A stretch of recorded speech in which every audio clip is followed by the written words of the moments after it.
Hermano, buenos días, ¿cómo está? Buenos días, bien, gracias a usted. Muy bendecida. Hermanito, ¿me podría decir su nombre, por favor? Sí, mi nombre es Billy Hernández. Hermanito Billy, ¿me podría decir la iglesia en la que usted se congrega? Sí, se llama Misión Cristiana Pacto de Fe. ¿Y el nombre de su pastor o de su pastora? Nemesio Pineda y Mayra Pineda. Saludos a los pastores Pineda. Muchas gracias. Hermanito Billy, ¿me podría decir dónde nos encontramos en este momento? A la oficina del apóstol Leyes, Amén. Cuénteme algo, hermano. ¿Por qué vino usted con nosotros la primera vez? para reestructurar mi crédito.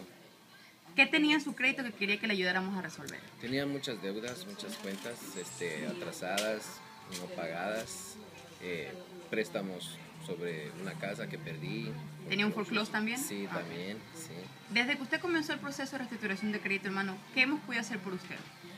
Bastante, en 3 meses me han removido 3 cuentas. Una de ellas es la del foreclosure, luego una cuenta dental de aproximadamente $1,000 y otra otra cuenta como de $80,000 por ahí. ¿Era segunda hipoteca, línea de crédito? Sí, ¿Qué era eso? era una línea de crédito también. Sí, Ah, ok. Hermanito, las cosas que usted me está diciendo que le hemos removido, ¿usted lo ha podido ver? sí, sí lo he podido ver. Sí, ¿Y se siente contento? estoy muy tranquilo, muy contento, muy feliz. Sí, estoy muy agradecido con Dios que Él me trajo a este lugar. ¿Nos recomienda, hermano? Claro que sí. ¿Algún mensajito que le quiera a los hermanitos que nos están escuchando o viendo en este momento? Sí, claro, de que vengan acá a la oficina del apóstol Leyes, porque aquí le van a ayudar con mucho gusto, muy amablemente, que no dejen pasar el tiempo. Yo sé que todo tiene su costo, porque pues nada es gratis, ¿verdad?